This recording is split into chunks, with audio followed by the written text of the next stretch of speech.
আজকের এই মহতী অনুষ্ঠানে সম্মানিত উপস্থিতি, আসসালামু আলাইকুম। আমি প্রথমে মিডিয়ার কার্ডেজে শহীদদের আত্মার মাগফিরাত কামনা করে শুরু করছি। আমি lieutenant colonel Mohammad Riaz, retired. 25 ফেব্রুয়ারি 2009 তারিখে পিলখানায় সংঘটিত পৃথিবীর ইতিহাসে জঘন্য নির্মম হত্যাকাণ্ডের একজন ভিকটিম এবং প্রত্যক্ষদর্শী। যার বর্তমানে জাতি বিভিন্নভাবে বিভ্রান্ত যে সত্যিকারের কি ঘটনা হয়েছিল সেদিন, আমি সেই সত্যিকারের ঘটনার কিছু অংশ তুলে ধরতে চাচ্ছি। সেদিন নির্মমভাবে হত্যা করা ছিল 57 বিডিআর অফিসার তথা সেনা কর্মকর্তাকে। ব্যালট দিয়ে খুঁচিয়ে তাদের ক্ষতবিক্ষত করা হয়েছিল। এমনকি সেদিন তাদের লাশ পুড়িয়ে দেওয়ার জন্য ট্রাকে লোড করা হয়েছিল। পরবর্তীতে বিভিন্ন সময় ট্রেনে ফেলে দেওয়া হয় এবং 2টি গণকবরে মাটি চাপা দেওয়া হয়। সেদিনের এই নির্মম হত্যাকাণ্ড থেকে ডিজি পরিবার ও রেহাই পায়নি।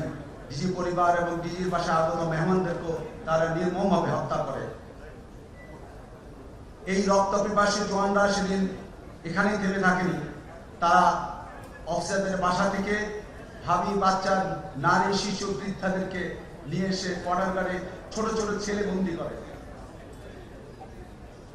তাদেরকে সেদিন সেখানে সেই নারী পুরুষের সঙ্গে ছিল অফিসারদের আত্মীয় স্বজন, বাচ্চা, মেয়ে সার্ভেন্ট। তাদেরকে তার নির্যাতনের মাধ্যমে এখানে বন্দি করে। আমি এতটুকু বলতে চাই, সেদিন সেই জায়গায় আমি ছিলাম।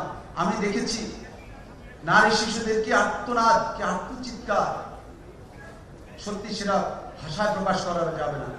আমার মনে হয় পৃথিবীর ইতিহাসে কোথাও কোনো জাতি, কোনো বর্বর জাতীয় নারী শিশুদের উপর এমন অত্যাচার করেনি সেদিন এই বিডিআর জওয়ানরা যেভাবে অত্যাচার করেছে।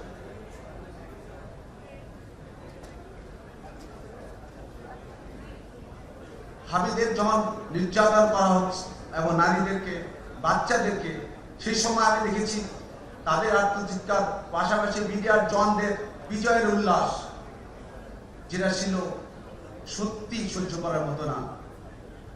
সেদিন আমার ফ্যামিলিকেও তারা ধরে নিয়ে আসছিল। আমার ছোট ছোট 2টি বাচ্চা ছিল, তাদেরকেও নিয়ে এসেছিল। আমি জাস্ট ছোট্ট 2টা ঘটনা বলতে চাই যে সত্যি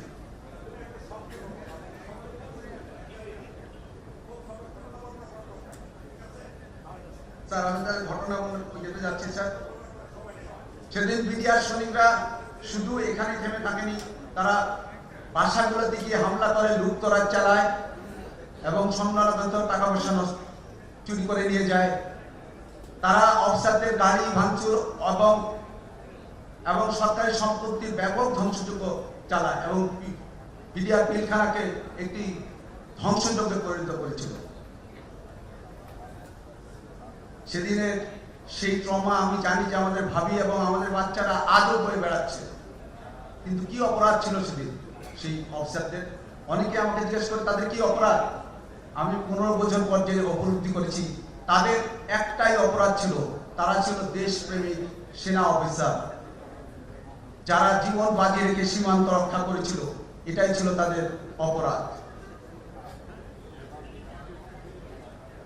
অনেকের প্রশ্ন আছে, সেদিন কি বিডিআর সদস্যরা সবাই বিদ্রোহ করেছিল?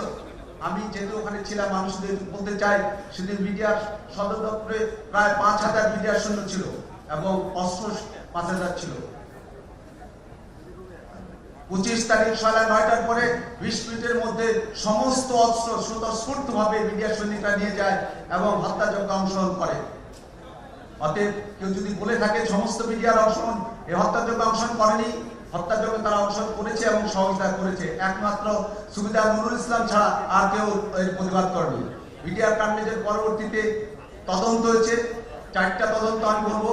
সেনা তদন্ত, আনিসুজ্জামান তদন্ত, সিআইডি তদন্ত এবং ইউনিট পর্যায়ে তদন্ত। সেই তদন্তের প্রেক্ষিতে আমাদের এবং ভাবিদের সাক্ষীর প্রেক্ষিতে বিডিআর সৈনিকদের সেদিন বিচার করা হয়েছিল। শেষ করো। তাই সেদিনে এদের নিরপরাধ বলার কোনো স্কোপ নাই। এবং তারা সেই তদন্তের মাধ্যমে এটা সুষ্ঠুভাবে প্রমাণিত হয়েছে যে তারা অপরাধী। আমি শেষ কথা যদি বলতে চাই, আজকে মিডিয়া বিভিন্নভাবে প্রচারণা চালাচ্ছে এবং বিভিন্ন কল্পকাহিনী ছড়ানো হচ্ছে যার কোনো ভিত্তি নেই। আমি বলতে যাচ্ছি, সেদিন যে হত্যাকাণ্ড ঘটেছে সেটা মিডিয়ার সদস্য করেছে এবং তদন্ত কমিশন যেটা করছে পিছনের কুশীলক যারা, তাদেরকে আমরা আশা করি যে এই কমিশন সঠিকভাবে তাদের বের করবে।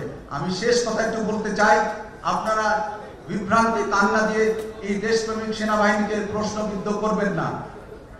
আল্লাহ হাফেজ।